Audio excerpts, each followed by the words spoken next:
In this session, we will look at one approach to setting objectives and teaching. This approach is called the match-to-sample game. We single it out for special attention, firstly because it is useful, and secondly because the easiest way to learn this technique is to watch it in action. The match-to-sample game is used to teach children the names of objects or other language concepts which are easily confused.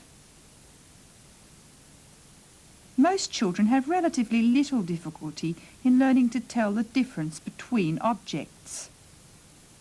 They can touch and play with objects, building up associations that help them remember the names. But when it comes to recognizing the names of colours, or shapes, or sizes, most children have more difficulty. Take colours, for instance. Children can see the difference between colours, and they can readily learn to match objects of the same colour together. But how do they remember which is which? How do they build up a concept of each colour and relate each colour to a particular word when colours occur in so many different shapes and forms? Different objects come in the same colour, and objects that are the same can be different colours. There is lots of scope for confusion here. We know that children can match colours from quite an early age, but how can we bridge the gap between matching and knowing the names? The match-to-sample game does just this by taking the child through 3 basic stages. Firstly, matching things that look the same. Secondly, selecting or knowing the name. And thirdly, saying the name. We'll look now at how match-to-sample works. We'll use colours as our example here, but keep in mind that the same technique can be used to teach other concepts as well. A common long-term goal for the child who is learning colours is that he learns to say the names of the colours. We often begin with blue, yellow, green and red. To reach this goal, the child will progress through a series of small steps, and each step is set as an objective in turn. First, the child learns to match colours together in groups of 2. Michael is working on this objective. Let's get out some bears. We get some bears? Here we go. Look, I'm going to put a yellow bear in there and a blue bear in there. You put yellow with yellow. That's lovely. Well done. And blue with blue. Lovely. Oh, you clever boy. Clever boy. All right, here you are. You put blue with blue. Nice work, Michael. That's right. And a yellow bear. Ah, that's nice. Well done. When Michael can match colours with a choice of 2, he will move on to the next step, matching colours with a choice of 4. Here's Matthew doing just this. Matthew, I want you to put blue with blue. Right. I want you to put yellow with yellow. Nice work. How about red with red? Lovely. And green with green. You found green. That's nice work. In the next step, children learn to select a colour named by the teacher, while the teacher helps them by holding up a sample of the colour she has named. This sample is very important to the match to sample game, as the name would suggest. We go back to a choice of 2 here to make it easier. Here is Timothy selecting colours with a sample to help him. Looking. It's yellow. Where's yellow? Where's yellow?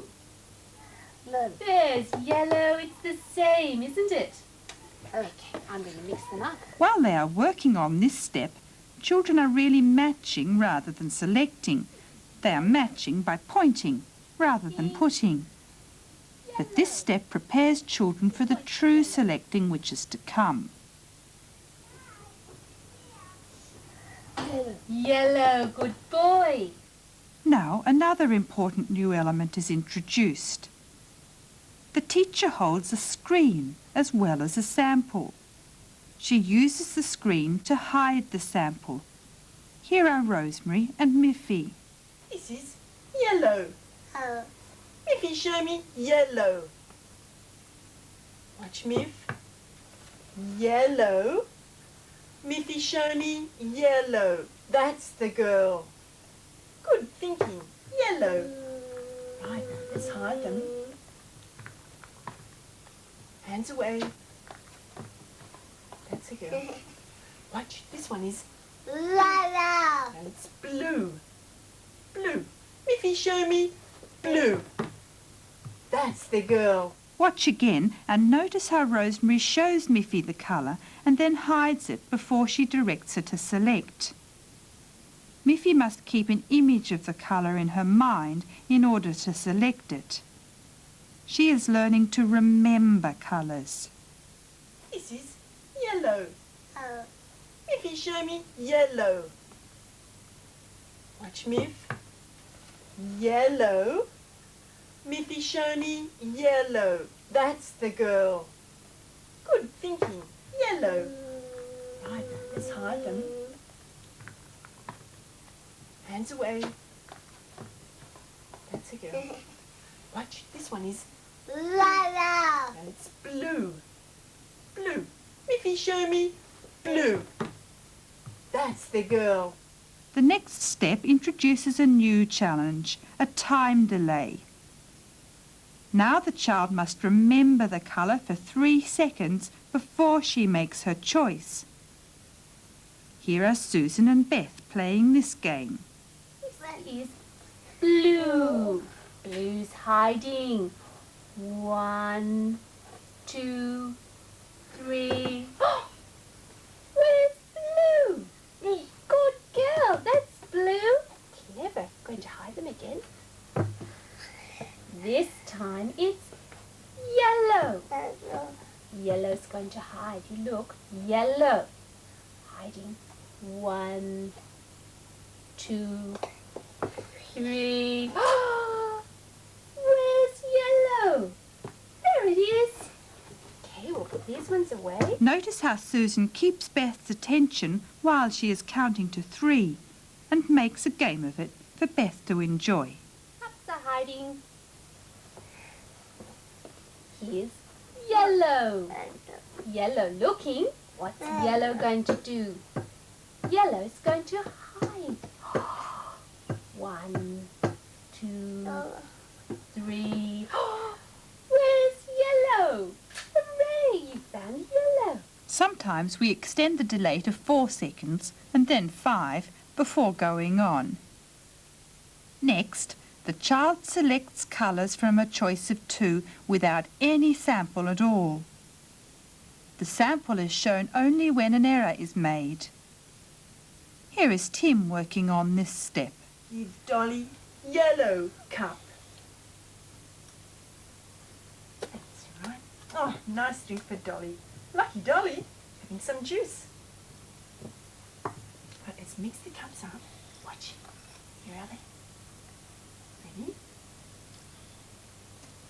You give Dolly yellow cup. That's right. Yellow cup for Dolly. Before going on, 2 more colours are taught in the same way, working through the previous 4 steps.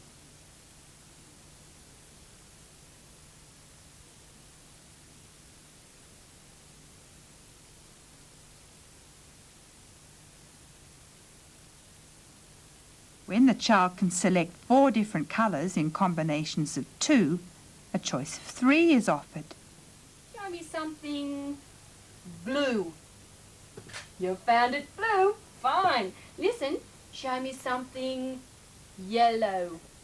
Hooray, you found a yellow bowl. Right, here's the tricky one. Show me something red.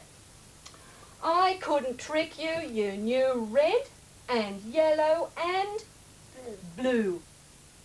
A choice of 4 colours is then offered. Here is Christopher.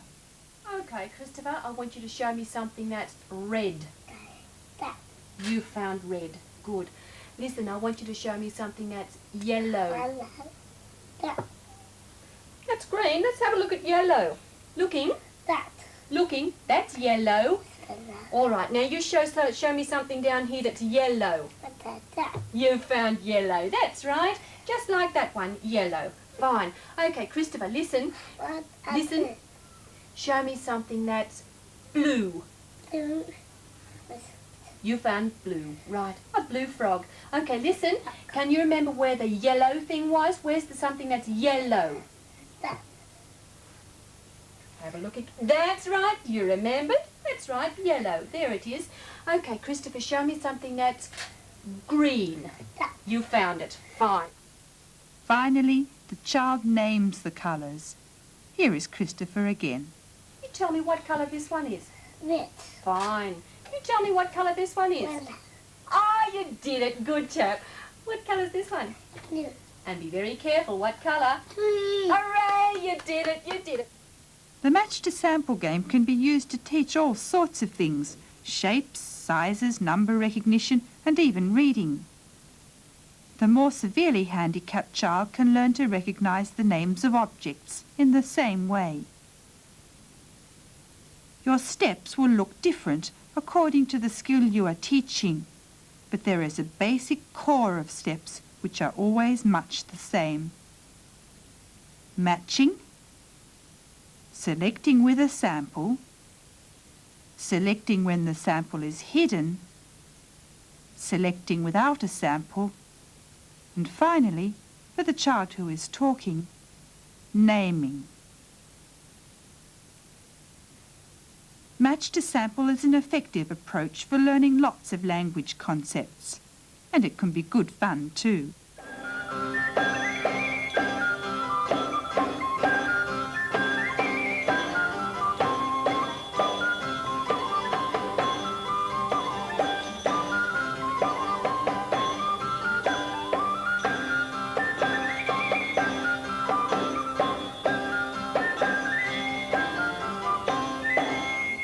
In the remaining sessions of this series, we will talk more about language.